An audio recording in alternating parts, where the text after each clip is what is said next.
देखो जब ऐड करके लिखूंगा तो this plus this plus this plus this लिखूंगा, तो हम में से 12/2 कॉमन आ जाएगा, यानी कि 6 कॉमन आ जाएगा। हाँ सही, ठीक है भाई। और फिर ये सारे ऐड हो जाएंगे, 2 के साथ कितना, यहाँ पर प्लस 2 प्लस 3 से 10 तक ये क्वेश्चन देखो, फिर प्लस इसको ऐड करूंगा तो 11 ऑर्डर पूछ रहा है तो order is correct for the first ionization energy.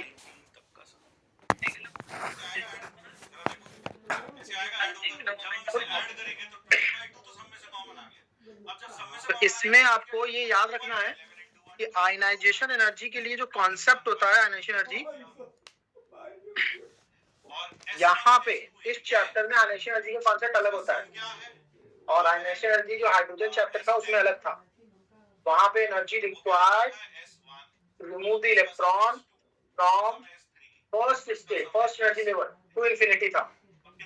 यहाँ पर हम बोलते हैं आइसोलेटेड गैसियस एटम। अब वो ग्राउंड स्टेट में इलेक्ट्रॉन किसी भी एनर्जी लेवल पे हो सकता है, जैसे सोडियम की ग्राउंड स्टेट। बताओ भाई, अगर हम सोडियम की बात करें तो कॉन्फ़िगरेशन इसकी आएगी 1s2 2s2 2p6 3s1। तो ग्राउंड स्टेट में तो कोई आउटर मोस्ट इलेक्ट्रॉन ये वाला है, इसको अगर हम निकाल के कहाँ पे भेज रहे हैं, इंफिनिटी पे, तो इसको हम बोलेंगे आयनाइजेशन। ठीक है, याद रखना एटम कैसा होना चाहिए, आइसोलेटेड होना चाहिए, और आइसोलेटेड मतलब सिंगल सिंगल होना चाहिए। और सिंगल सिंगल एटम किस फेज में हो सकता है, solid liquid gas, answer is gas. तो इसीलिए वर्ड यूज किया था आइसोलेटेड गैसियस एटम। और आयनाइजेशन एनर्जी के ढेर सारे फैक्टर होते हैं। क्या आयनाइजेशन एनर्जी, अगर हम Z देखें, एटॉमिक नंबर अगर बढ़ेगा तो साइज छोटी होने लगती है, तो आयनाइजेशन एनर्जी एटॉमिक नंबर के डायरेक्टली प्रोपोर्शनल होती है। Atomic number that is nuclear charge. Atomic number किसको रिप्रेजेंट करता है, न्यूक्लियर चार्ज को। This one ionization energy proportional होती है 1 साइज के। साइज अगर किसी एटम की बड़ी होगी, उसकी आयनाइजेशन एनर्जी कम हो जाएगी। आयनाइजेशन एनर्जी प्रोपोर्शनल होती है पेनिट्रेशन पावर के। पेनिट्रेशन पावर के मतलब क्या, अगर हम देखें एसपीडीएफ में सबसे पास में जो इलेक्ट्रॉन होता है वो एस का होता है। अगर इलेक्ट्रॉन 2s से निकालना हो और 2p से निकालना हो, ठीक है, याद रखिएगा 2s2 और 2p1 ऐसी कंडीशन अगर पूछी जाए, 2s2 है और एक कंडीशन है 2s2 2p1 है, ये वो केस है जो बेरिलियम का और बोरॉन का है। तो यहाँ पूछा जाता है किसकी एनर्जी ज्यादा होगी, तो याद रखना एसपीडीएफ में पेनिट्रेशन पावर का ऑर्डर होता है S greater than D greater than F। अगर सेम एनर्जी लेवल है तो S का इलेक्ट्रॉन ज्यादा न्यूक्लियस के पास में होता है। जितना न्यूक्लियस से अट्रैक्शन रहता है इलेक्ट्रॉन को निकालना उतना ही डिफिकल्ट हो जाएगा, आयनाइजेशन एनर्जी बढ़ जाएगी। ठीक है, तो बेरिलियम एंड बोरॉन में किसकी एनर्जी ज्यादा रहेगी, बेरिलियम की एनर्जी ज्यादा होती है। सेम उसी तरह से मैग्नीशियम, बेरिलियम के नीचे मैग्नीशियम और बोरॉन के नीचे एल्युमिनियम। मैग्नीशियम की एनर्जी ज्यादा होती है, एल्युमिनियम की कम होती है। ये एक्सेप्शंस हैं, ये पूछे जाते हैं, बहुत पूछे जाते हैं। इसके अलावा आयनाइजेशन एनर्जी इनवर्सली प्रोपोर्शनल होती है स्क्रीनिंग इफेक्ट के। स्क्रीनिंग इफेक्ट क्या है, अगर मान लो बाहर वाला इलेक्ट्रॉन है और स्क्रीनिंग इफेक्ट का ऑर्डर क्या होता है, यही ऑर्डर होता है S greater than P greater than D greater than F। Screening effect क्या है, सिंपल सी बात है, देखो यहाँ न्यूक्लियस है, न्यूक्लियस के बाद ढेर सारी शेल है और यहाँ पे मान लो इलेक्ट्रॉन है, तो इसके अंदर भी इलेक्ट्रॉन्स होंगे, इसके अंदर भी इलेक्ट्रॉन होंगे। तो ये इलेक्ट्रॉन इस इलेक्ट्रॉन के अट्रैक्शन को कम करते हैं क्योंकि ये रिपेल कर रहे होते हैं। तो अंदर वाले इलेक्ट्रॉन रिपेल कर रहे हैं या सेम शेल के इलेक्ट्रॉन भी रिपेल कर रहे होते हैं। तो अगर इलेक्ट्रॉन रिपेल हो रहे हैं तो स्क्रीनिंग इफेक्ट इसका मतलब बढ़ रहा है, ठीक है। जितना ज्यादा स्क्रीनिंग इफेक्ट होगा कम हो जाएगी, क्योंकि रिपल्शन रहेगा अगर तो इलेक्ट्रॉन को नॉकआउट करना आसान रहेगा। Is it clear? इसके अलावा एक और फैक्टर होता है आयनेशन एनर्जी का, वो प्रोपोर्शनल होता है इसके स्टेबल कॉन्फ़िगरेशन। स्टेबल कॉन्फ़िगरेशन मतलब अगर किसी एलिमेंट की हाफ फिल्ड या फुलफिल्ड कंडीशन होती है, ये हमने डी ब्लॉक में बताया हुआ है, half filled and full filled condition are more stable than partial filled, तो उसमें आयनेशन एनर्जी बढ़ जाती है। यही वजह होती है नाइट्रोजन और ऑक्सीजन में पूछा जाए कि फर्स्ट आयनेशन एनर्जी किसकी ज्यादा होगी किसकी कम, तो आंसर इज इसका देखो 2p3 कंडीशन होती है सबसे बाहर वाली शेल की, इसमें 2p4 होती है। ये कंडीशन कैसी होती है? ये कंडीशन होती है हाफ फिल्ड, तो इसकी आयनेशन एनर्जी बढ़ जाएगी। तो ये ध्यान रखना। तो इस बेसिस पे ये क्वेश्चन है, तो देखो जरा, अगर ये नाइट्रोजन और फास्फोरस में ऑर्डर जा रहा है तो नाइट्रोजन के नीचे कौन? नाइट्रोजन और ऑक्सीजन में। नाइट्रोजन के नीचे कौन? फास्फोरस। किसके साथ रिलेशन आएगा? सल्फर के साथ में। तो फास्फोरस की भी आयनेशन एनर्जी किससे ज्यादा होती है? सल्फर से ज्यादा होती है, ठीक है। अब देखो जरा इस क्वेश्चन को करो, पूछा हुआ correct order of the first ionisation energy, answer हो जाएगा सेकंड। क्यों? क्योंकि हाफ फिल्ड सिचुएशन है। बाकी बोरॉन और ऑक्सीजन में बोरॉन का एटॉमिक नंबर 5 होता है, ऑक्सीजन का एटॉमिक नंबर 8 होता है, इस वजह से ऑक्सीजन ज्यादा होगा क्योंकि ऑक्सीजन बहुत दूर पे है। और आर्गन में ये इनर्ट गैस है, इनर्ट गैस की आयनेशन एनर्जी ज्यादा होगी। हीलियम में ये इनर्ट गैस है, हीलियम की आयनेशन एनर्जी ज्यादा होगी। Is it? ये इंपॉर्टेंट क्वेश्चन है, इस टाइप के आयनेशन एनर्जी वाले क्वेश्चन इंपॉर्टेंट, इनको याद रखिएगा। नाउ नेक्स्ट देखते हैं।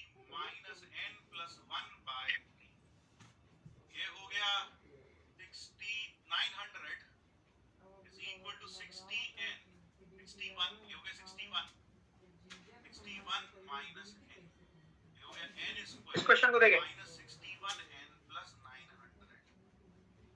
क्या है? Usually following species has radius less than that of K plus. तो अब आपको एक चीज ध्यान होनी चाहिए, एक नॉर्मल पैटर्न अगर हम रेडियस देखें तो रेडियस कितने तरह की होती है? रेडियस एक्चुअली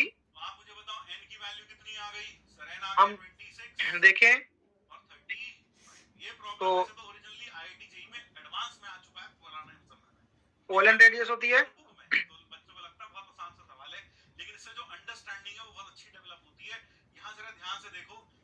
मेटेलिक होती है, यानी कि S26 और S300 दोनों के दोनों S26 वंडर वॉल रेडियस होती है, दोनों के दोनों कितने हैं? दोनों के दोनों का सम यानी शुरू और आयनिक रेडियस होती है। 4 तरह की रेडियस की बात होती है। या 35 टर्म का सम। कोवेलेंट रेडियस केवल उन जगहों पे देखा जाता है जहां पर दो एटम के बीच में कोवेलेंट बॉन्ड बना हो, और कोवेलेंट बॉन्ड जब बनता है तो उनके बीच में देखो हम बोलते हैं VBT, ऑर्बिटल ओवरलैपिंग वाला कॉन्सेप्ट।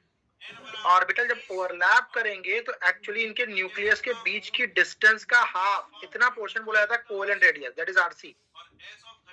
जबकि जब मेटेलिक रेडियस बोलते हैं तो हमको याद आना चाहिए सॉलिड स्टेट, पोटेशियम, सोडियम, ये BCC लैटिस में होते हैं, ठीक है। उसी तरह से मैग्नीशियम SCP लैटिस में होता है। तो चाहे BCC लैटिस हो, SCP लैटिस हो, सिंपल क्यूबिक लैटिस हो, व्हाटएवर, जो भी एटम होंगे वो मेटल एटम एक दूसरे के टच में होते हैं। कोऑर्डिनेटेड एटम हम अगल बगल बताते हैं, ठीक है। तो इनके इंटरन्यूक्लियर डिस्टेंस का हाफ, इसको बोला जाएगा मेटेलिक रेडियस, RM। और जबकि वॉन्डर वॉल रेडियस, दो एटम अगर आपस में बॉन्ड नहीं बनाए, जैसे दो डिफरेंट मॉलिक्यूल ले लो या इनर्ट गैस ले लो, इनर्ट गैस में फॉर एग्जांपल हीलियम, तो अगर ये आपस में बॉन्ड नहीं बनाए हैं तो एक दूसरे से थोड़ा डिस्टेंस पे रहेंगे, तो इनकी इंटर न्यूक्लियर डिस्टेंस के हाफ को हम बोलेंगे आरवी, वंडर वॉल रेडियस। तो यहाँ से क्वेश्चन आता है कि इन तीनों रेडियस में सबसे छोटी रेडियस कौन होगी, सबसे बड़ी रेडियस कौन होगी? क्या हो जाएगा जल्दी बताओ? वंडर वॉल सबसे बड़ी होगी, फिर उसके बाद किसका नंबर? मेटालिक रेडियस, फिर उसके बाद कोलन रेडियस। ठीक है। आयनिक रेडियस के केस में दो केस बनते हैं, एक बनता है कटायनिक और एक बनता है एनायनिक। देखो, अगर रेडियस का एक जनरल क्वेश्चन आए तो वो एक्चुअली इस बात पे डिपेंड करेगा कि radius proportional to z by e value पे डिपेंड करेगी। z बाई क्या है? z by number of proton per electron.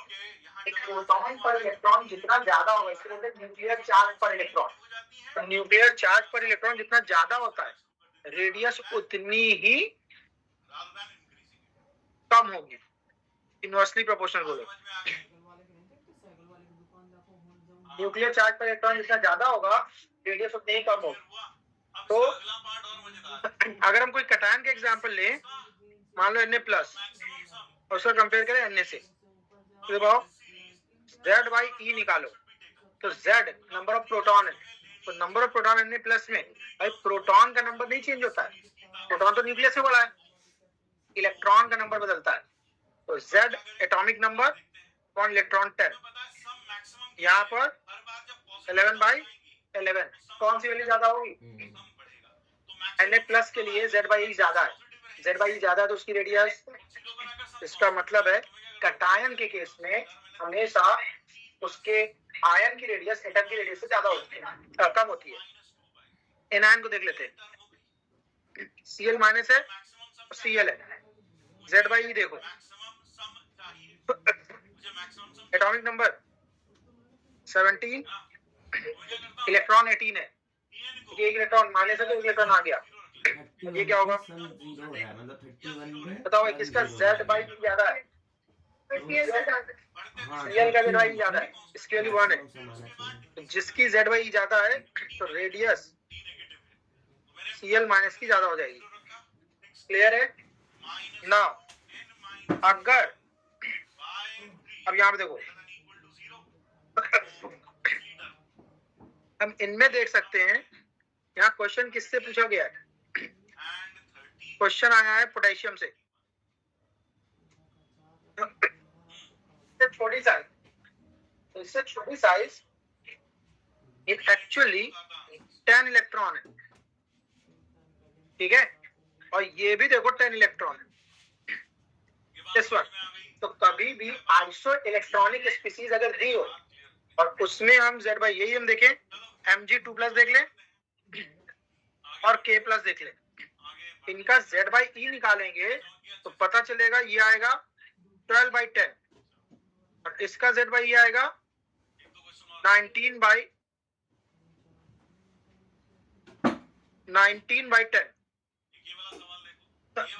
ठीक है, तो ये वैल्यू 1.9 है, ये वैल्यू 1.2 है, तो ये नहीं 10 इलेक्ट्रॉन नहीं, इसमें ये 18 इलेक्ट्रॉन है और ये कितना इलेक्ट्रॉन? ये 10 इलेक्ट्रॉन।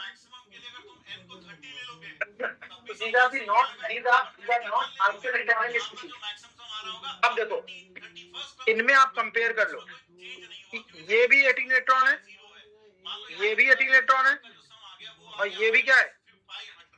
18 इलेक्ट्रॉन है। इनका Z बाई E निकालो, तो इसका Z बाई E निकालोगे तो ये वैल्यू आएगी कितना? 17/18, इसके लिए वैल्यू क्या आएगी? 16/18 और ये वैल्यू क्या आएगी? 18/18।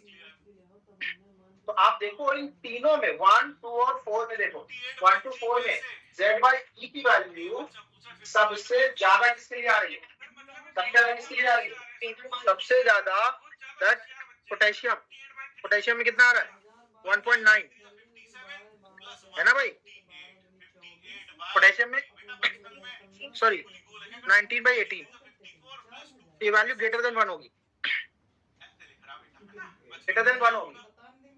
तो अगर ये वैल्यू ग्रेटर देन 1 है तो इसकी साइज क्या रहेगी, छोटी रहेगी। तो पोटेशियम की साइज सल्फाइड से भी छोटी है, क्लोराइड से भी छोटी है, और क्रिप्टन से तो छोटी रहेगी क्योंकि क्रिप्टन के केस में वॉन डेर वाल रेडियस निकल रही है। Is it clear? तो इसका मतलब है कि इससे छोटा फिर कौन हुआ, मैग्नीशियम। ठीक है, और ऐसे भी आप देख सकते हो, एक और भी बोला जाता है, on increase in positive oxidation state size decreases, ये कॉन्सेप्ट है। तो इस पे क्वेश्चन आता है जैसे I प्लस और I माइनस में रेडियस का ऑर्डर क्या होगा, Fe2 plus Fe3 plus, radius का ऑर्डर क्या होगा?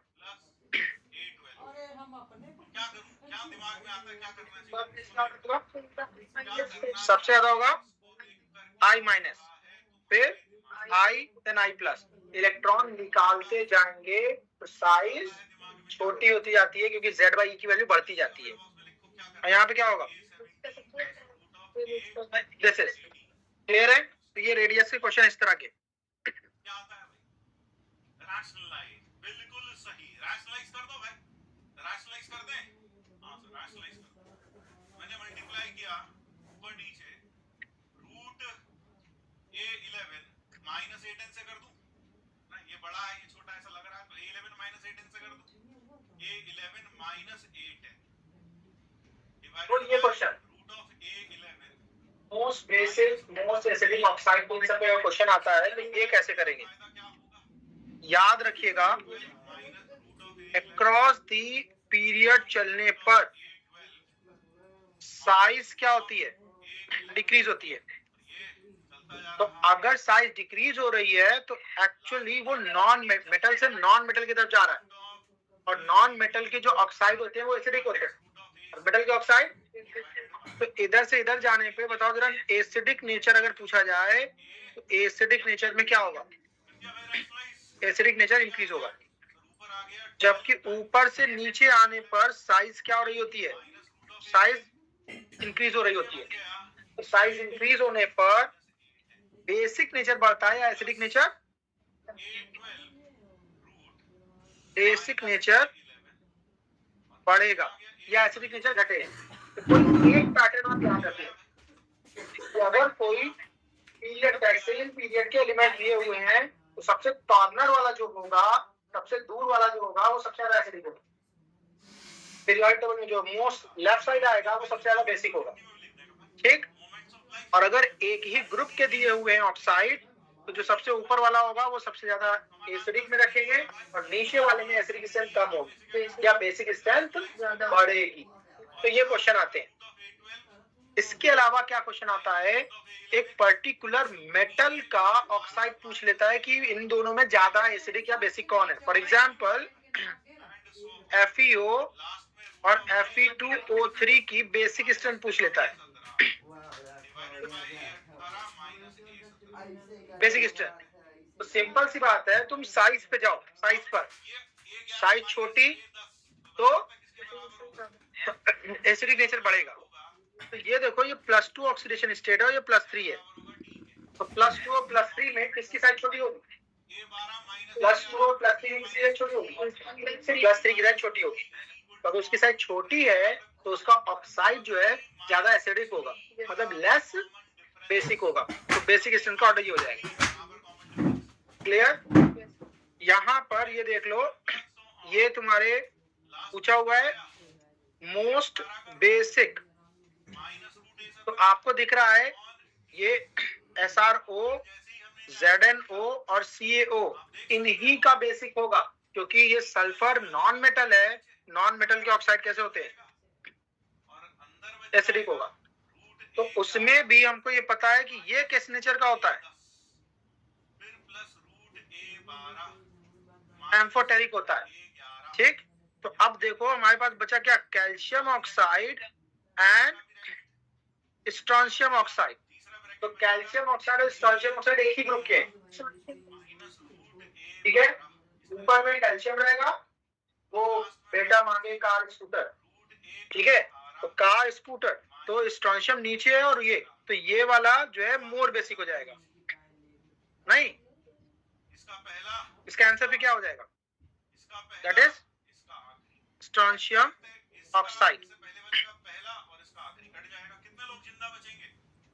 लोग जिंदा बचेंगे? जल्दी से बताओ। 2 लोग। कितने लोग जिंदा बचेंगे? -8। आ गया बच्चों का। Very good, very good, very good. कितने लोग जिंदा बचेंगे? जल्दी से बताओ, कितने लोग जिंदा बचेंगे?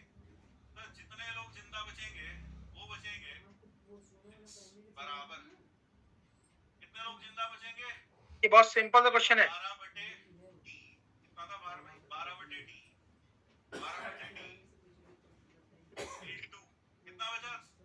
ये 18 S and P block element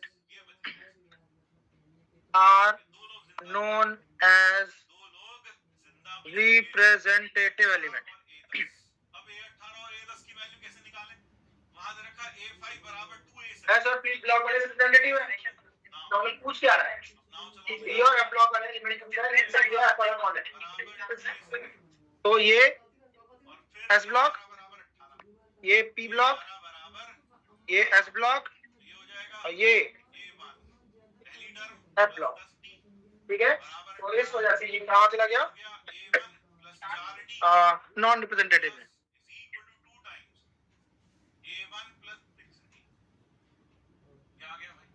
उनके पास आ गया A1 प्लस 8D बराबर, यहाँ से इन दोनों से सब्ट्रैक्ट करोगे तो 2D बराबर 8, D बराबर कितना आ गया? D बराबर 4 और A कितना आया? एकदम बेट सब चेक कर लो। कुछ गाना करना पारी D बराबर 4, D बराबर कितना आया भाई? D 4 आया ना? और A कितना आ रहा है जरा चेक करो। ये देखो, किस कॉन्सेप्ट पे बेस्ड क्वेश्चन?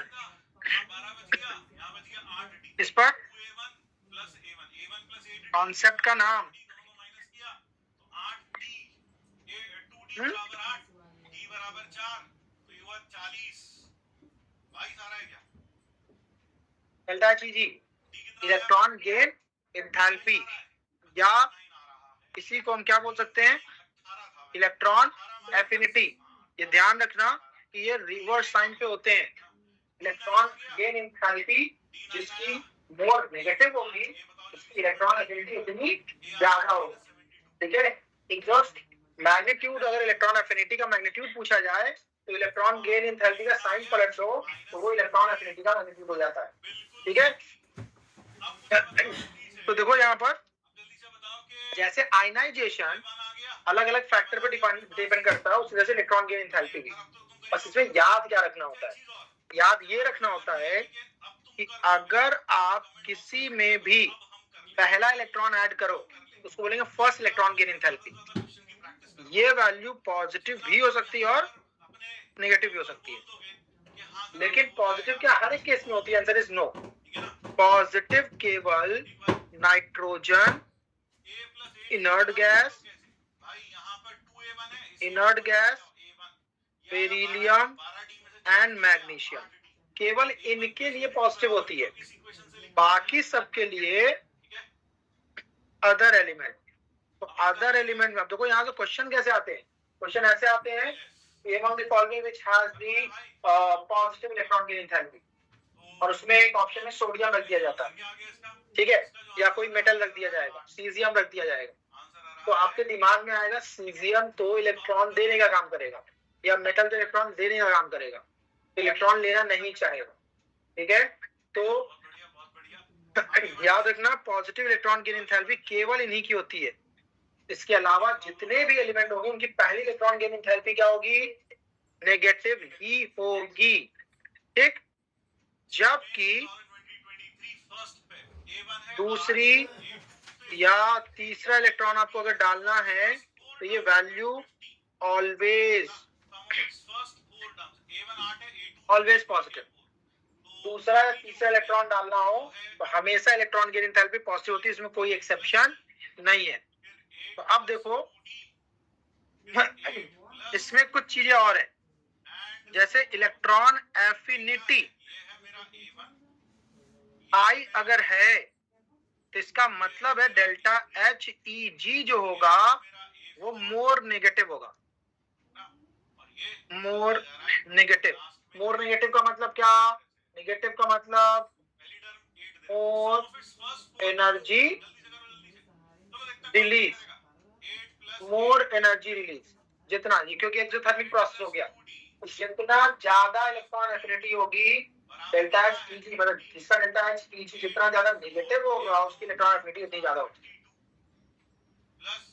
नॉर्मल केस अगर देखा जाए तो इलेक्ट्रॉन एफिनिटी साइज के इनवर्सली प्रोपोर्शनल होती है। मतलब किसी की अगर साइज छोटी होती जा रही है तो इलेक्ट्रॉन अट्रैक्ट करने की टेंडेंसी बढ़ती जाएगी। ये प्रोपोर्शनल होगी न्यूक्लियर चार्ज के। न्यूक्लियर चार्ज जितना ज्यादा होगा उसकी इलेक्ट्रॉन एफिनिटी उतनी ज्यादा होगी। ठीक है, ये प्रोपोर्शनल होगी पेनिट्रेशन पावर के, जिसमें पेनिट्रेशन पावर ज्यादा होगा उसकी इलेक्ट्रॉन एफिनिटी ज्यादा होगी। मतलब आप इलेक्ट्रॉन जितना पास वाले ऑर्बिटल में डाल रहे हो वो उतना ज्यादा अट्रैक्ट करने की कैपेबिलिटी रखते हैं। Is it clear? तो उस बेसिस पर अगर हम देखें तो ढेर सारा, अगर एक जनरल ऑर्डर देखें तो जनरल ऑर्डर इधर से इधर आने पे इलेक्ट्रॉन एफिनिटी क्या होगी? इलेक्ट्रॉन एफिनिटी इंक्रीज होती जाएगी क्योंकि साइज छोटी होती जा रही है। और जबकि डाउन द ग्रुप आने पे इलेक्ट्रॉन एफिनिटी क्या होनी चाहिए? कम होनी चाहिए। लेकिन क्वेश्चन ये जनरल ट्रेंड पे नहीं आते, एबनॉर्मल ट्रेंड पे क्वेश्चन आते हैं। और एबनॉर्मल ट्रेंड में यहाँ दो ट्रेंड बहुत कॉमन है, एक ऑक्सीजन फैमिली, ऑक्सीजन फैमिली, ये पी ब्लॉक में हमने पढ़ाया भी हुआ है कि oxygen has lowest electron affinity in its group. सबसे ज्यादा किसकी जाती है? सल्फर, सेलेनियम,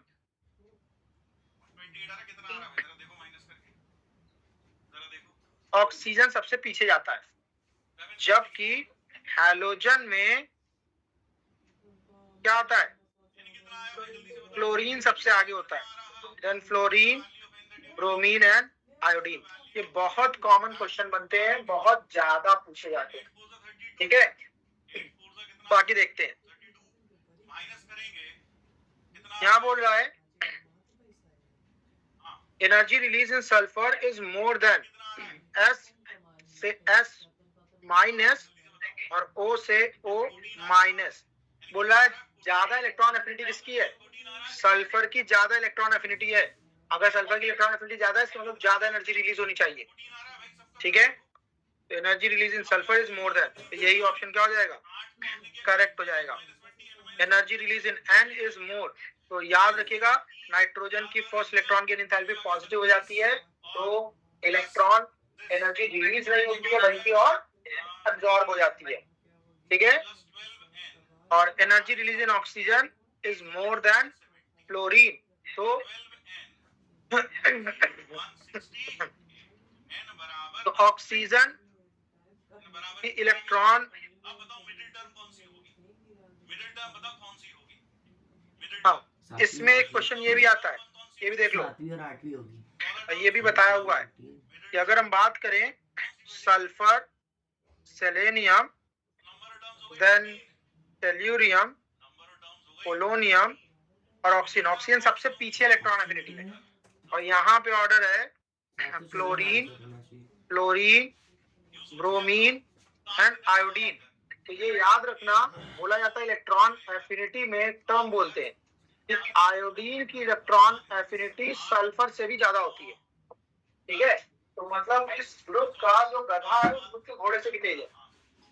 ठीक है, इस ग्रुप में जो सबसे पीछे है इलेक्ट्रॉन एफिनिटी में, इस ग्रुप में सबसे आगे है। क्लियर? तो सबसे आगे वाले से भी आगे, तो ये ध्यान रखो। तो इसी बेसिस पे ये वाला ऑप्शन देखो, electron energy release in oxygen is more, तो ये गलत हो जाएगा। और energy release in carbon is less then lithium, तो कार्बन की साइज छोटी हो गई है, एटॉमिक नंबर बढ़ गया है, उसमें ज्यादा एनर्जी रिलीज होगी।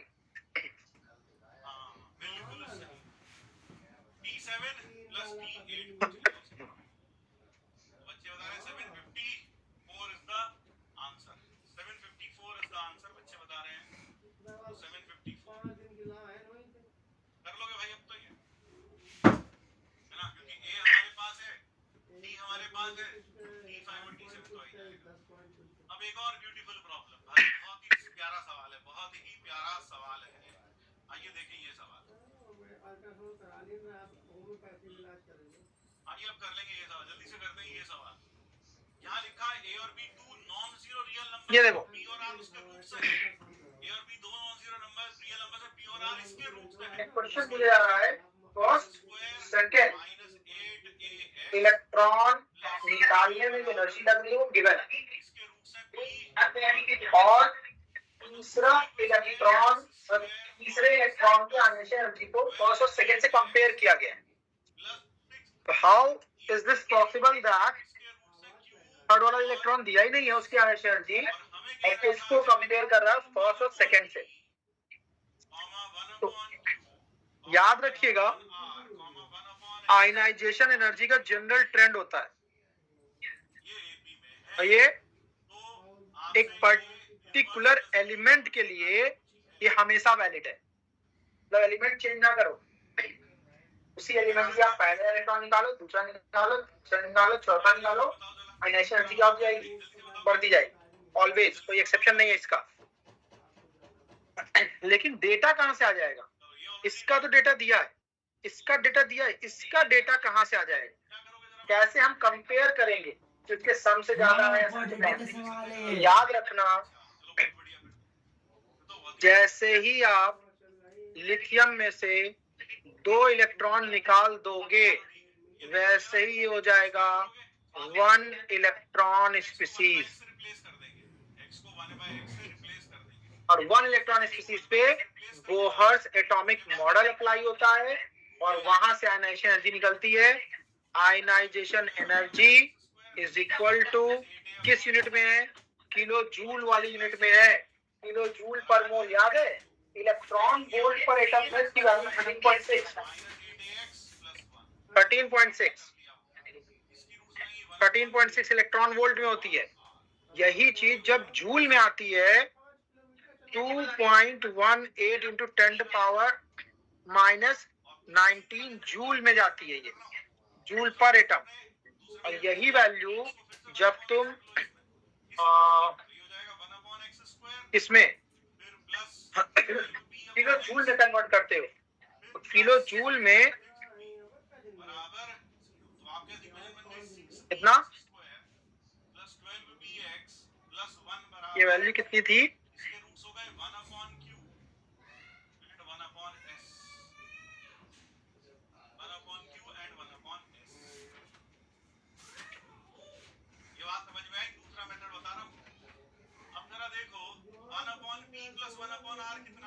एक तो डेटा ये था 313.6, ये किलो कैलोरी में होता है क्या? पहला वाला इलेक्ट्रॉन वोल्ट में, पहला क्या? हाँ नहीं, इलेक्ट्रॉन वोल्ट 13.6 इलेक्ट्रॉन वोल्ट पर एटम। हाँ 3.1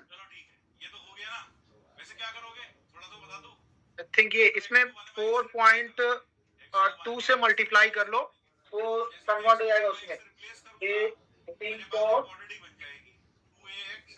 चलो ठीक है, हमको ये डेटा अगर हमको नहीं भी पता है, मान लो यही हमको पता है 13.6 ही पता है लेट, तो आप इसको किलो जूल पर मोल में कन्वर्ट करना है ना, तो इलेक्ट्रॉन वोल्ट को 1.6 इंटू 10⁻⁻19 करोगे तो ये जूल में हो गया, ये जूल पर एटम में हुआ। आप मल्टीप्लाई करोगे 6.022 इंटू 10⁻23 से, तो ये हो गया जूल पर मोल में। और इसको डिवाइड कर दोगे 1000 से, तो ये हो गया किसमें, किलो जूल पर मोल में। तो अगर मान लो ये डेटा नहीं याद है तब पर भी आप यहाँ से निकाल सकते हो, ठीक है। इस पे एडवांस में एक बार क्वेश्चन आया था, ओके। तो खैर, तो आयनाइजेशन एनर्जी यहाँ पे आप निकाल सकते हो। ये वैल्यू आप निकाल के 13.6 जेड स्क्वायर, लिथियम के लिए जेड स्क्वायर कितना हो जाएगा, जेड लिथियम का atomic number 3 by ground state 1, ठीक है, क्योंकि फर्स्ट एनर्जी लेवल में आ जाएगा। तो ये आयनाइजेशन एनर्जी की वैल्यू आ जाएगी, ये इलेक्ट्रॉन वोल्ट में आएगी पर एटम, इसको किलो जूल पर मोल में कन्वर्ट कर सकते हो, ठीक है। तो ये ध्यान रखना। 1312 होता है किलो जूल पर मोल। इसको सॉल्व करोगे वैल्यू करीब करीब 1312 आएगा किलो जूल पर मोल। आप निकाल सकते हो इसमें, यहाँ पे सॉल्व करके 1312 इंटू 3 स्क्वायर, ये सॉल्व कर लो, ये आपको आंसर पता चल जाएगा कि इन दोनों के सम से थर्ड आयनाइजेशन, ये I3 है, थर्ड आयनाइजेशन ज्यादा जा रही है कम जा रही है बराबर हो रही है, वो पता चल जाएगा। ये क्लियर है भाई? 1/x क्यों किया? जब हम x को 1/x से रिप्लेस करेंगे तो उसके रूट्स p और r हैं, q और s हैं, तो x को जब 1/x से रिप्लेस करेंगे तो रूट्स का रेसिप्रोकल हो जाएगा, यानी रूट्स 1 है ना, ऐसे लिख लेते हैं a - 3d प्लस 1/r। ये ap में दे रखे हैं, ये ap में दे रखे हैं, तो इसको क्या लिख सकता हूं, तो इसको लिख लो a - 2d है ना, a - 3d, 4 नंबर है ना, ऐसे लिख लेते हैं a - 3d a - d अब a - d जो मेंस में क्वेश्चन आ रहे हैं, इन एलिमेंट के नाम पूछ दिए जा रहे हैं कि जो 118 पे एलिमेंट है उसका नाम क्या है। आईपीएससी नेम नहीं, ओरिजिनल नेम पूछ दिया जा रहा है। क्यों? क्योंकि वो डेटा एनसीईआरटी में आ चुका है, ठीक है। तो वो जो खाली पीरियड था जिसका हम आईपीएससी नेम लिखते थे, अब उसका आईपीएससी नेम के बजाय एक्चुअल एलिमेंट पूछ दे रहा है, उस एलिमेंट का नाम क्या है। तो उसको भी याद कर लीजिएगा, क्योंकि सारे में चाहे आप पी ब्लॉक देख लो या डी ब्लॉक में देख लो, नीचे वाले में जो 7th पीरियड है, 7th पीरियड के सारे एलिमेंट का नाम दिया हुआ है, ठीक है, एकदम मतलब सीधे। 118 पे याद है क्या है, ऑन द सन OG, ठीक है, ये ऑन द सन, रेडॉन के नीचे ऑन द सन, ठीक है, सारे रेडियोएक्टिव एलिमेंट है। क्यों? क्योंकि 83 के बाद सारे एलिमेंट रेडियोएक्टिव हो जाते हैं।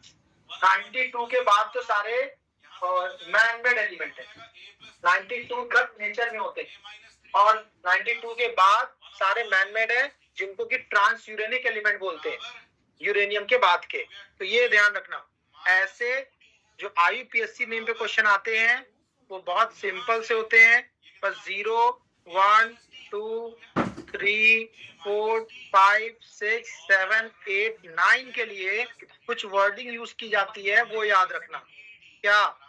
नील, अन, बाई, ट्राई, क्वाड, टेट्रा नहीं, पेंट, हेक्स, सेप्ट, ऑक्ट और इन, ये वर्डिंग यूज की जाती है। और कुछ नहीं करना, 1 का मतलब अन, फिर से 1 का मतलब फिर से अन, फिर S का मतलब 7 का मतलब सेप्ट, और एलिमेंट लगे इसलिए लास्ट में EM जोड़ दिया जाता है, ठीक है। तो नाम क्या हो जाएगा, अन सेप्टियम, और सिंबल हर एक का पहला लेटर सिंबल होता है, दैट इज US, पहला लेटर कैपिटल, बाकी सब स्मॉल, ये ध्यान रखना।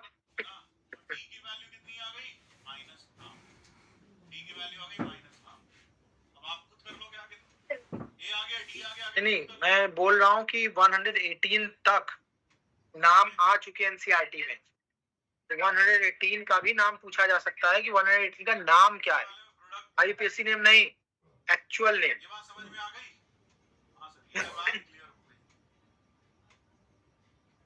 ए तो निकाल ही लोगे ना, ए आ जाएगा, डी आ जाएगा, तो पी आ जाएगा और आर आ जाएगा। पी और आर आते ही प्रोडक्ट ऑफ फ्रूट्स निकालना है, एक ही वैल्यू आ जाएगी, एक ही वैल्यू आ जाएगी। हाँ हाँ बोलो। 1 upon p plus 1 upon r कैसे किया? सम ऑफ फ्रूट्स, ये हमने लगाया सम देखो। Of fruits. क्या लगाया हमने? S O R, sum of roots. क्या होता है? माइनस बी बाय कुछ ए थर्मोडायनेमिक्स पे बेस्ड क्वेश्चन दे दिया गया है। Bye 2a। इसलिए हेज लॉ आप जानते हो थर्मोडायनेमिक्स का। आपसे पूछा जा रहा है आयनाइजेशन एनर्जी एक्स की। तो एक्स, जब भी आयनाइजेशन एनर्जी की बात होगी तो एलिमेंट किस फेज में होना चाहिए? गैसियस फेज में। और उससे जो प्लस बनेगा वो भी किस फेज में बनेगा? गैसियस फेज में, और इलेक्ट्रॉन निकल जाएगा। इसके लिए डेल्टा एच पूछ रहा है कि क्या होगा। जबकि आपको डेटा किस किस चीज का दिया हुआ है। पहला वाला डेटा सॉलिड से गैस का दिया हुआ है, ये 100 है, डेल्टा एच 100 है। और फिर बोल रहा है गैस से इलेक्ट्रॉन ऐड कर रहे हैं तो x माइनस है, इसके लिए डेल्टा एच दिया हुआ है -70। क्वेश्चन ही नहीं है फिर, ये तो आंसर ही सीधे आ गया। ठीक है, इसके 4 हुई है, मतलब कौन सा क्वेश्चन है? तो पहला वाला इक्वेशन किसका है? ये किसका है?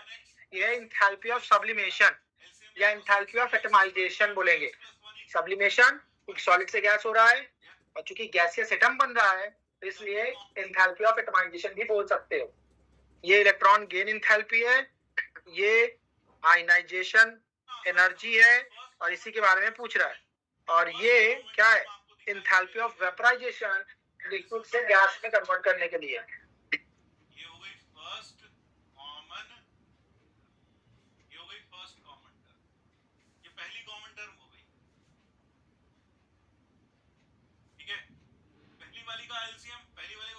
कितना है? D1 है 4, D2 है, D2 कितना है? सर D2 है 5, D2 है 5। तो D किसके बराबर होगा? LCM ऑफ 4, 5, यानी कितना? 20।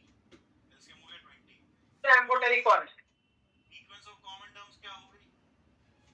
सीक्वेंस ऑफ कॉमन टर्म, वो भी AP आएगी। ऑक्साइड में neutral, acidic, basic and amphoteric, 3 category होती है। न्यूट्रल फिक्स है और वो 3 है, NO, N2O एंड CO। तो 3 ऑक्साइड न्यूट्रल होते हैं। बाकी नॉन मेटल के ऑक्साइड और कुछ मेटल के हायर ऑक्सीडेशन स्टेट में, जैसे chromium +6 oxidation state, manganese +7 oxidation state, Mn2O7, chromium +6, CrO3। ठीक है, ये ऑक्साइड एसिडिक हो जाते हैं। बाकी नॉन मेटल वाले सारे एसिडिक है। क्योंकि बेसिक में मेटल के ऑक्साइड बेसिक होते हैं या फिर एम्फोटेरिक होते हैं। ठीक है, हाँ, उनमें कुछ एम्फोटेरिक वाले, जैसे हमने वो बताया हुआ है, जैसे कुछ कॉमन क्वेश्चन आता है, एल्युमिनियम है, जिंक है, बेरिलियम है, इन सब के ऑक्साइड बहुत कॉमनली एम्फोटेरिक ऑक्साइड में जाने जाते हैं। इसके अलावा आप पी ब्लॉक में ये प्रॉपर्टीज में जाएगा, क्वेश्चन पूछे जा सकते हैं। पी ब्लॉक में हर एक का, जैसे कार्बन फैमिली में कार्बन का एक ऑक्साइड जो है वो न्यूट्रल होता है, कार्बन फैमिली की बात करें CO। बाकी कार्बन डाइऑक्साइड की बात करो वो एसिडिक होता है, और सारे एसिडिक हो जाते हैं। बीच में कुछ ऐसे आते हैं वो एम्फोटेरिक होते हैं। तो ये ध्यान रखना, ये कॉमन है जो एम्फोटेरिक ऑक्साइड बनाते हैं। इसके अलावा गैलियम हो गया, जर्मेनियम हो गया, टिन हो गया, लेड हो गया, आर्सेनिक हो गया, ठीक है, इन सब के भी ऑक्साइड जो होते हैं वो एम्फोटेरिक नेचर के होते हैं। तो इसमें आंसर क्या हो जाएगा?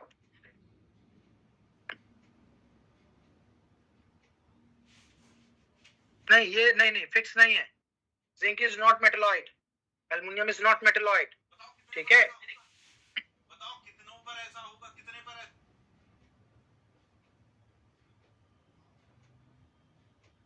नाउ नेक्स्ट देखते हैं। initial जा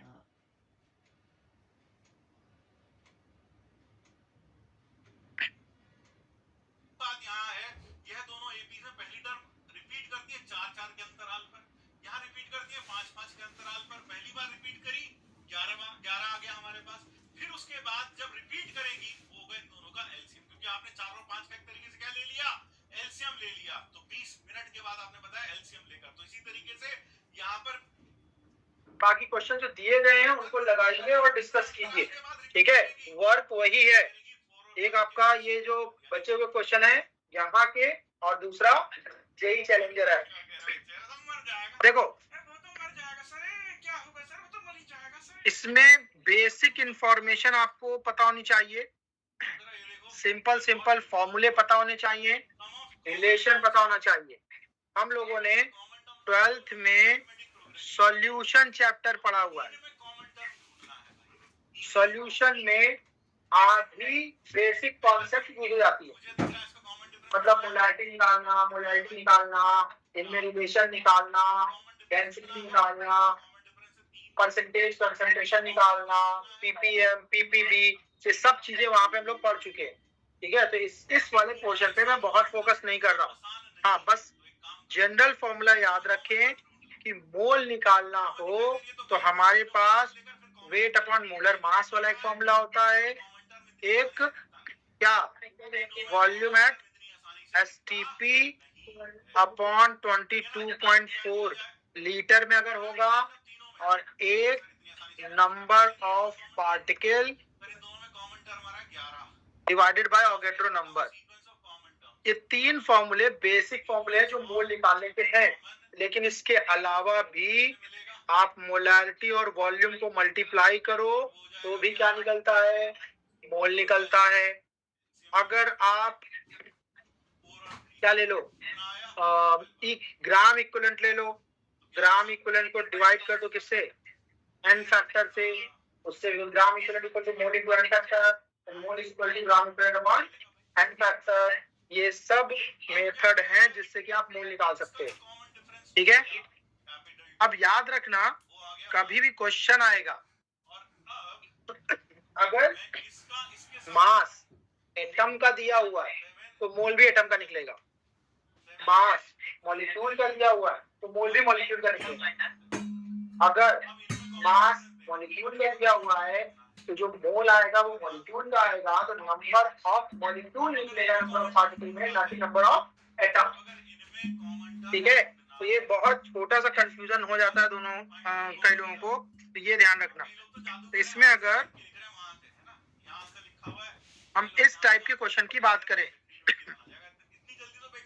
कोई पंडित ही आंसर बता सकता है बिना कैलकुलेशन के। हाँ, तो जो पंडित लोग हैं वो खट से आंसर बता सकते हैं बिना कैलकुलेशन, पंडित लोग ही बता सकते हैं, बाकी नहीं।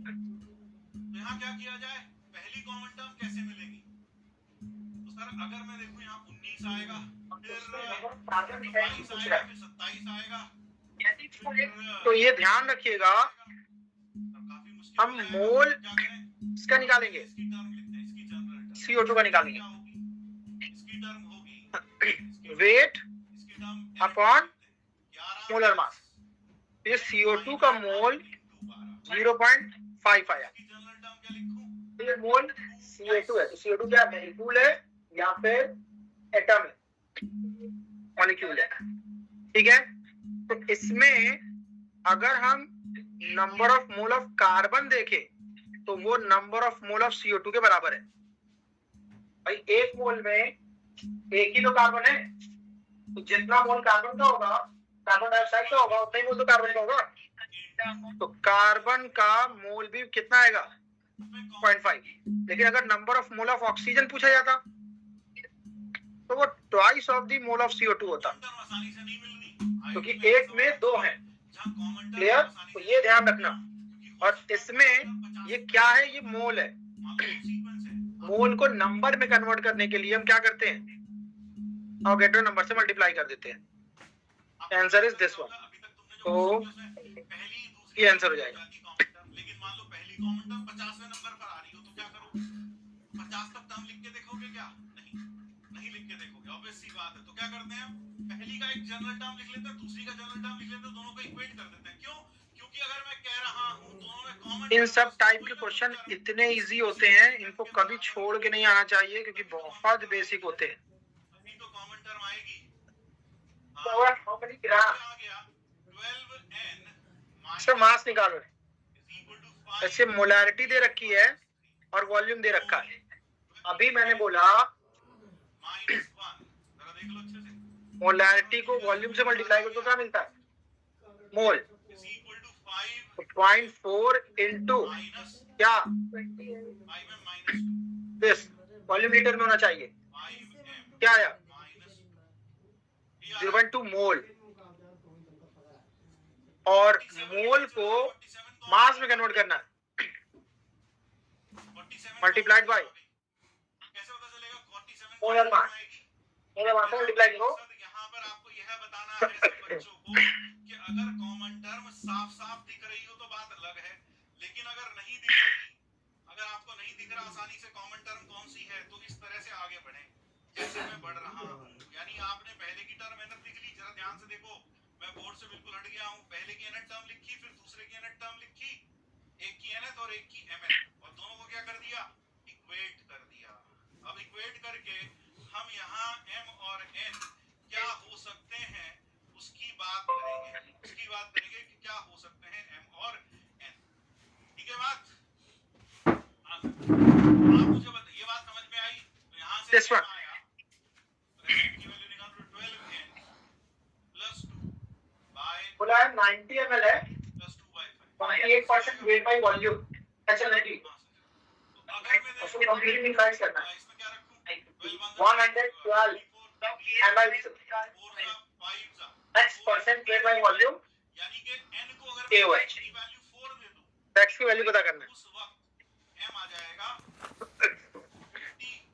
कॉन्सेप्ट क्या यूज होगा, इसकी चौथी टर्म और इसकी 10वीं टर्म कॉमन है, उसकी चौथी और इसकी 10वीं। यानी तो अगर तुम्हें कॉमन टर्म सर्च करनी थी, यानी अगर तुम्हें कॉमन टर्म सर्च करनी थी, कोई भी चीज है कंप्लीटली न्यूट्रलाइज हो रही है या कंप्लीटली रिएक्ट कर रही है, दोनों के ग्राम इक्विवेलेंट बराबर होंगे। बात को लाइटली मत लो, n1 इक्वल टू ध्यान से सुनो। n2, कॉमन टर्म जब सर्च करनी होती है, अगर सीधा और ग्राम इक्विवेलेंट में नॉर्मेलिटी निकालने के लिए हमारे पास formula molarity into n factor into volume. इसी तरह से molarity into n factor into volume. n factor HNO3 का भी 1 है और pH का भी। तो ये फॉर्मूला रिड्यूस हो गया किस पे, ये क्लियर हुआ? हाँ, ये क्लियर हो गया। और मोलैरिटी का फॉर्मूला क्या होता है, तो यहाँ से आपको ये समझ में, मोलैरिटी का फॉर्मूला यहाँ से आपको ये समझ में आना चाहिए। Number of mole upon volume in litre. This implies ये तो होता है common term, जो दिया हुआ है 21%, 21% ये वेट है और ये वॉल्यूम है। first common term will be, n को 4 रख लो, put n equal 1 ग्राम है, सॉल्यूशन कितना है 100 ml। to गया, तो मोलैरिटी निकालना हो तो वेट को मोल में कन्वर्ट करो, that is 40 21 डिवाइडेड बाय जो common molar mass. Molar mass कितना होता है HNO3 का, होगा, LCM होगा 100 डिवाइड बाय 1000। ये तो ये मोलैरिटी हो गई। LCM हो जाएगा 60। और इसका वॉल्यूम कितना लिया गया है, Therefore sequence of common terms, 90 ml। दूसरे साइड में मोलैरिटी निकालो, common x% दिया हुआ है तो x बाय 100 हो जाएगा। तो क्या हो जाएगा, तो x का मोल, QH का मास 60 और रखोगे 39 107 प्लस 16 प्लस 1 167, 5 क्योंकि इसके ऊपर 100 इंटू sequence से बाहर 1000 इनटू इसका वॉल्यूम, तीन ही कॉमन टर्म तो ये कैंसिल ही हो गया। सीधे जो है आप x की वैल्यू निकाल सकते हो, ठीक है। तो ये सिंपल क्वेश्चंस होते हैं, ये अच्छे से आने चाहिए। सम आ जाएगा तो आप बता रहे 47 प्लस 107 प्लस 160 ऐड कर लेना भाई, आंसर आ जाएगा 320 माइनस 1 इनटू 12 टर्म क्या हो जाएगी, फर्स्ट कॉमन टर्म हो जाएगी E4, first common term will be, n को 4 रख लो, n इक्वल टू देखो वो कितना आ यहाँ पे 11 प्लस क्वेश्चन दिया हुआ है, 4 माइनस 1 इनटू 12 ये that is 47 और इन दोनों का जो कॉमन Br2 एलसीएम होगा और LCM कितना होगा? F2 को रिएक्ट कराकर कोई कंपाउंड बन रहा है जिसमें BRA LCM हो जाएगा 6 और FB मेरे पास ये दिया हुआ है। terms आ गई, therefore sequence of common terms इस इक्वेशन को बैलेंस कर सकते हैं, of common terms इस इक्वेशन को बैलेंस कर सकते हैं।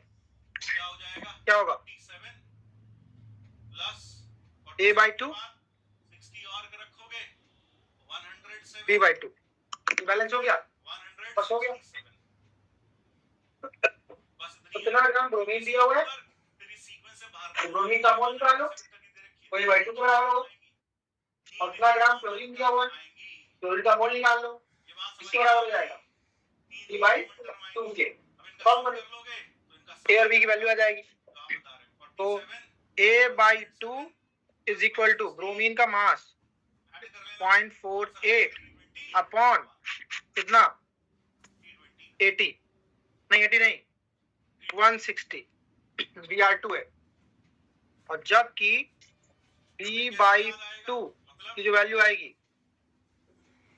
57 अपॉन 38, इन दोनों का रेशियो निकाल लो, इन दोनों का रेशियो निकाल दो, आंसर आएगा। तुझे कैसे पता लास्ट डिजिट कॉमन में 7 ही होगी भाई, कैसे पता तुझे लास्ट डिजिट 7 होगी कॉमन में? एक बच्चा कह रहा है last digit will be 7 in the common term, अच्छा तुझे कैसे पता 7 ही होगी कॉमन टर्म में? 47 आ गए ना, इसलिए बोल रहा है 7 आ गई, क्योंकि अब सबके लास्ट में 7 आ रहा है ना, इसके लिए और एनालिसिस करनी पड़ेगी, अगर तुम सोच रहे हो। अब ये वाला सवाल TH का मतलब है ट्राई एट होम, ये घर में खुद ट्राई करना, ट्राई सो सॉल्व करो इसको, ये खुद से ट्राई करना, बिल्कुल ऐसा ही सवाल है। एपी में ए है फर्स्ट टर्म, डी है कॉमन डिफरेंस, इंटरसेक्शन का मतलब कॉमन, तीनों में कॉमन बताना है, तीनों में जो कॉमन आएगा वो जो एपी आएगी क्वेश्चन को सॉल्व करो। कॉमन डिफरेंस बताना है। तो पहले वाली तो है 1 4 7 10 एंड सो ऑन, D1 है इसका, जल्दी करो। दूसरे वाली है 2 7 12 17, इसका कॉमन डिफरेंस है 5, और फिर है 3 10 17, इसका कॉमन डिफरेंस है 7। आपको इन तीनों में कॉमन वाली जो एपी है वो बतानी है, उसका ए और डी का सम बताना है। ये कर लोगे, ये कर लोगे, हाँ ये तुम खुद करना, ये है तुम खुद करना। ये देखो जेई एडवांस में आया 2018 में, late x denotes the number of terms, first 218 geometric progression, 218 terms of this geometric progression, through की 2018 terms हैं, y is the set of first 218 terms। यहाँ पर किसी बैलेंस इक्वेशन दे दिया है, क्या आप मोल कॉन्सेप्ट यूज कर सकते हो, x यूनियन y, मोल दिख रहे हैं, सबके कितने कितने हैं, सबका रिलेशन दिया हुआ है। जल्दी से बताओ x यूनियन अगर मान लो इक्वेशन बैलेंस ना होता क्या है इसकी 2018 तब तो बैलेंस करना पड़ता, शुरू की 2018, रेडॉक्स सेक्शन होता है, तो उसको बैलेंस करने का मैं तरीका बताया हुआ है, x यूनियन y में कितने कितना फैक्टर है उसका रिवर्स कर दो तो वो मोल रेशियो बन जाता है। Number of elements in x, otherwise आप इस क्वेश्चन के law of chemical equivalence apply करके क्वेश्चन सॉल्व कर सकते हो। Equal equivalence of reactant based upon equal equivalence of product. यही होता है a यूनियन b में KMnO4 है, NO3 माइनस NO के इंटरसेक्शन, KMnO4 का यही होता है, एसिडिक मीडियम में यही मिलेगा भाई। +7 से +2 में जाता है, एन फैक्टर कितना आता है 5, ठीक है भाई। चेंज इन ऑक्सीडेशन नंबर पर मोल अब आप +7 से +2 है, कितना है, तो 5 तक में जो into 1 उसकी एक ही मैग्नीट्यूड है, ये भी 2018 है, ये भी 2018 जबकि H2O2 -1 से किसमें जा रहा है? 0 में। अच्छा ये ध्यान रखना, ये भी इंपॉर्टेंट क्वेश्चन हो जाता है। क्या एक साल क्वेश्चन ऐसे आया है?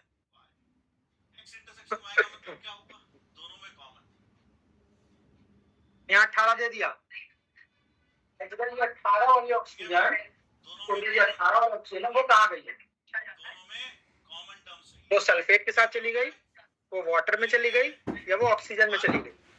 ये याद रखना, H2O2 की सारी ऑक्सीजन यहाँ से निकल के इसी में आती है, ठीक है? जितनी ऑक्सीजन वहां है 5O2, यहाँ पे 5O2, ठीक है? ये ध्यान रखना।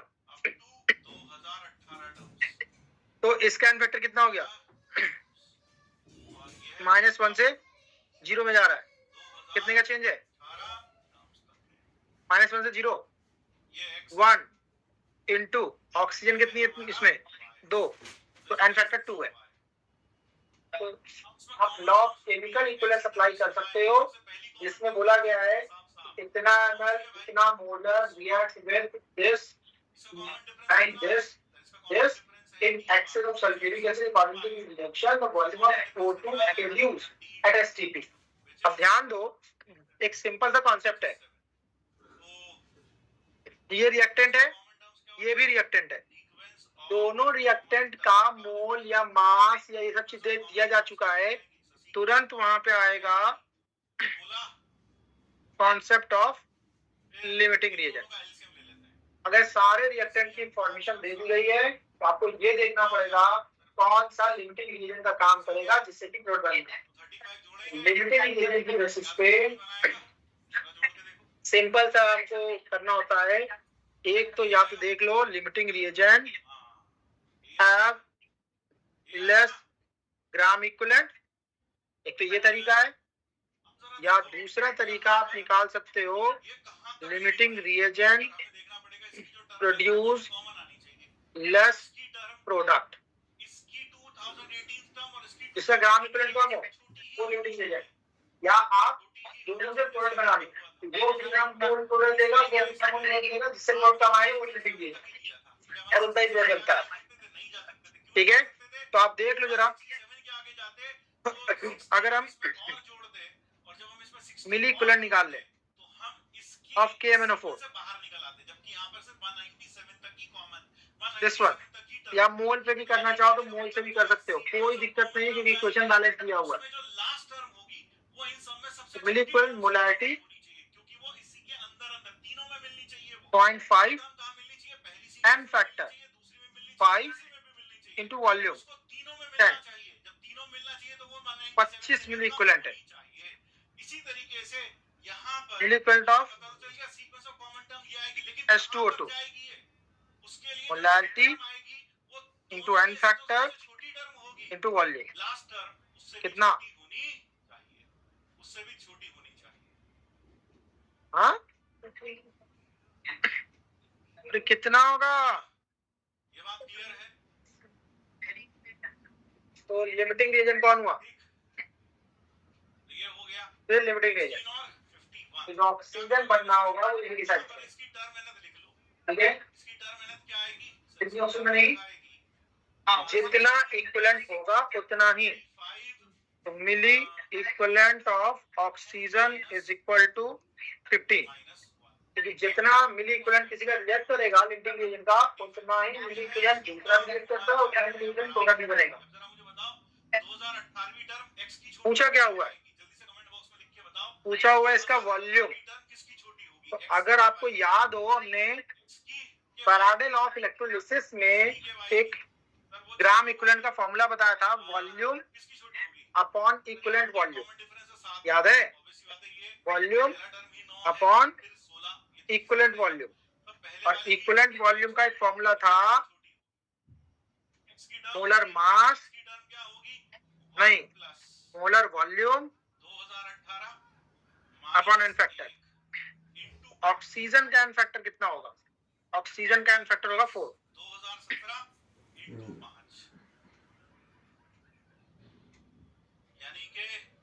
कितना एन फैक्टर इसका? -1 से आ रहा है, 8 5 तो एन फैक्टर इसका भी कितना हो जाएगा? ना 2। ये आएगा भाई, ये आएगा क्लियर है? 1 तो 0 0 -1 से आ रहा है ये, तो एक के लिए कितने का चेंज हो रहा है? 1 का, तो 2 के लिए 2 का चेंज होगा। तो आप ये फॉर्मूला यहाँ पे लगा सकते हो। 8 ये क्या हो जाएगा? जरा चेक करो 15 is equal to volume upon molar volume, इसका रखो 22400 0086 ml में रखो, क्योंकि आंसर यहाँ ml में चाहिए, ये आएगा, अपॉन एन फैक्टर 2। जरा चेक करो आप इससे भी कर सकते हैं, और आप मोल कॉन्सेप्ट लगा के भी क्वेश्चन कर सकते अब हो। क्या करोगे? अब यहाँ से 16 माइनस कर दोगे तो 35 से डिवाइड करोगे तो n - 1 is less than equal to 16 minus किया 10070 डिवाइड बाय 35 डिवाइड बाय 35, ठीक है ना? हाँ यही आएगा भाई, यही आएगा, हाँ सर यही आएगा।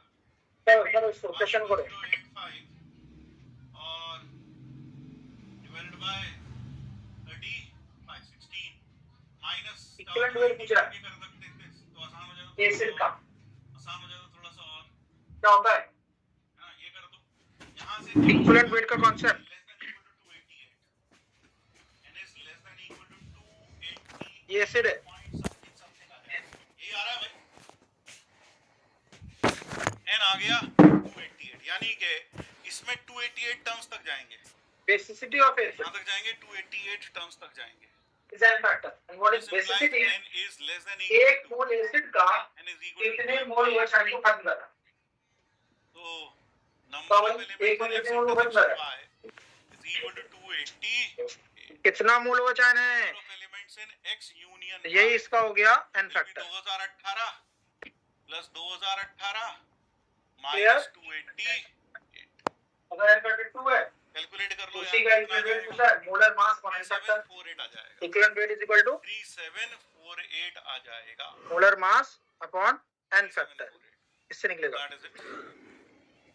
Is this clear? क्या ये समझ में आया? क्या ये समझ में आया? हाँ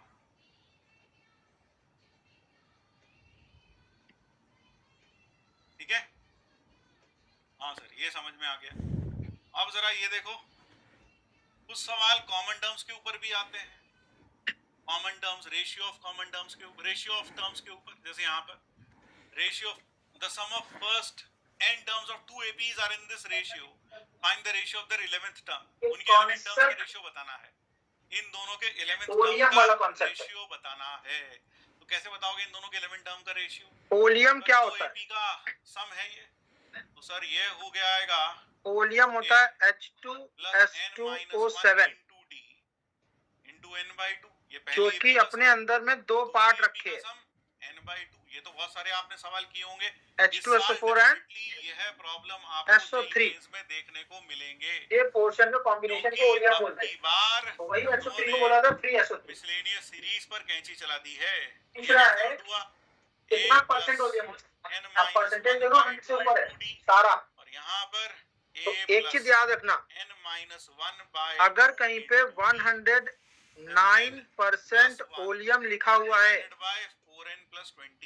इसका मीनिंग क्या होगा? अगर मुझे इनके 11वीं टर्म का रेशियो H2SO4 और SO3 11वीं टर्म क्या होगी? पहले वाले जो की कि 100 ग्राम ले रहे हो, इसकी होगी A+10, इसमें पानी मिलाओ, ये चाहिए मुझे।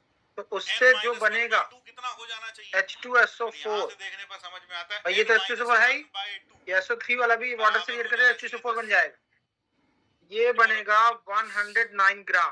पुट n बराबर 21, तो ओलियम का परसेंटेज कैसे निकलता है? आ गया A+10, परसेंटेज ऑफ नीचे आ गया ओलियम जो होता है A+10D, वो होता है बताओ जल्दी से। Weight of H2SO4 147 148 after dilution, upon after dilution dilute पानी मिलाने के बाद कितना वेट हो रहा है, 1111, और ये आ रहा है, अपॉन वेट ऑफ जल्दी से बताओ ओलियम। आंसर बताओ। हाँ 10th का क्वेश्चन है, 100। आंसर बताओ जल्दी से। ये परसेंटेज ऑफ ओलियम का फॉर्मूला होता है।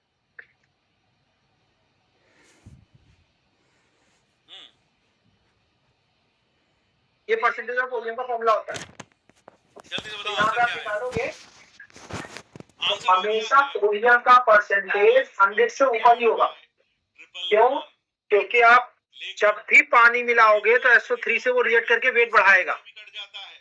तो जो भी वेट बढ़ रहा होता है वो किसकी वजह से वेट बढ़ रहा होता है? तो अगर आपसे पूछा जाए कितना वाटर लगा होगा, 9 ग्राम लगा होगा। कट जाता है 37 से, यानी इसका एक जितना ग्राम बढ़ रहा है वेट 100 से ऊपर जितना जा रहा है, उसका मतलब वो वेट किसका है?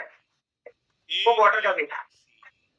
और इस पे क्वेश्चन जो आते हैं, जब SO3 पूछा जाएगा कि कितना होगा, तो हमको ये पता है कि मोल जो SO3 का लगेगा होगा वही वाटर का मोल लगेगा। लिख लेना भाई, वहां हमारे दोनों के मोल बराबर होंगे, क्योंकि एक मोल से रिएक्ट करेगा। तो अगर बोला गया है which of the have the ये भी आंसर होगा minimum 37 से weight कट of गया free ऊपर SO3, नीचे। सर ये तो बहुत तो आसान सवाल था, मिनिमम बहुत वेट ज्यादा में आसान। ये तो बहुत ही आसान लग रहा था सर, जहाँ पे ये मोल बहुत मिनिमम आसान था, बहुत आसान है। इतना आसान मिनिमम नहीं मोल था बेटा, जितना वहाँ आसान लग रहा था। जहाँ वाटर का वेट अब मिनिमम जल्दी से आप मुझे इसका आंसर बताओ। नहीं। और यहाँ पे जल्दी से आप आप मुझे देखो इसका जरा आंसर बताओ। ये वैल्यू यहाँ Weight A1 A2 of A3 SO3 AP terms हैं। AP upon weight AQ of P square SO3 upon 80 molar mass और Q तक का सम और P यहाँ square weight upon of Q square है, वाटर A6 अपॉन A21 की upon value चाहिए। 80 A6 molar upon mass. तो अगर हमको A21 वाटर की का वेट वैल्यू पता है तो चाहिए। वॉल्यूम का वेट, ये SO3 का वेट बना सकते हैं। हाँ, और अगर हमसे अगर मान लो जल्दी से पूछे बताओ। कितना परसेंट है, सर यहाँ पर अगर हम परसेंट इसे ऑफ ऐड करें फ्री तो ये आ SO3, जाएगा P/2 इंटू तो आप 2A वेट किसका बताओगे? 1 SO3 का कितना है? -1 और into नीचे D। में वेट किसका रखोगे? नीचे आ जाएगा Q/2 वॉल्यूम का कितना लिया गया था इंटू into 100। 2A1 ये percentage of free plus SO3 का Q फॉर्मूला -1 इंटू D देख लो is equal to क्या P हो जाएगा यहाँ पे। Square by Q square. दोनों एक ही AP हैं, एक ही AP है। यहाँ जबकि पर पिछले वाले 100 से सवाल ऊपर में कितना क्या गया? था? The sum of 7। first and term of two यहाँ APs। 100 से इसमें आपने ऊपर। देखा हमने A भी अलग लिया, यहाँ D 100 से भी अलग ऊपर। लिया, लेकिन यहाँ यहाँ पर 100 से ऊपर। सेम AP है तो तो A भी सबसे सेम है कम और D वॉल्यूम में भी SO3 सेम किसमें है। रहेगा? तो P/2 फोर्थ by वाले 2 और कितना एक रहेगा P वो भी निकाल और एक सकते हो। Q यहाँ कट गया। Is it? ये गया भाई, समझ में आ गया? आपके पास क्या आ गया? और ये ध्यान A1 रखिएगा, ऊपर नीचे 2 से इसका डिवाइड कर दो। परसेंटेज वॉल्यूम का P - 1 परसेंटेज by कभी 2 भी into D। और यहाँ पर भी मैक्सिमम जो परसेंटेज है, A1 plus Q - 1 by maximum 2 percentage of into volume D बराबर P/Q। वो 122.5 होता है, इससे ऊपर नहीं जा सकता। तो आंसर क्या आ गया भाई? मतलब अगर आपसे पूछा जाए क्या 125% वॉल्यूम होता है, सर नो, क्यों नहीं? अगर मैं बोलूं 136% वॉल्यूम, तो ये पॉसिबल है या नहीं? ये क्वेश्चन पूछ देता है पॉसिबल, इनमें से clear हुआ? कौन सा वॉल्यूम का कंजम्पशन बिल्कुल। पॉसिबल दूसरा है? बताओ ये कितना आ गया? दिस इज तो नॉट यहाँ पॉसिबल। पर इस केस में अगर क्यों नहीं 8 possible? 6 सही है तो P क्योंकि - इसमें 1 weight by कितना 2 extra बन हुआ जाना है? चाहिए A6 36 ग्राम। ये क्या बनेगा तो सर? ये बनेगा A1 36 plus ग्राम, 5 इसका मतलब वाटर पड़ा, और नीचे बनेगा मतलब कितना A1 मोल? प्लस मतलब 2 मोल। D 20D। मतलब कि SO3 भी इसमें कितना रहा होगा? 5 के बराबर हो जाना चाहिए और Q - 1 by 2 हो मोल। जाना चाहिए 20 के बराबर। 2 मोल P को SO3 रख का दो मतलब 11 160 ग्राम। Q को रख दो कितने में? 41 100 में बोला जाता है ना, तो 41 तो P को 11 और Q 100 को से 41 136 बना ना, Put तो 100 P ग्राम में is बोल equal रहा है to कि 11 160 ग्राम SO3। और Q को ये 41 पॉसिबल क्योंकि ही ये है।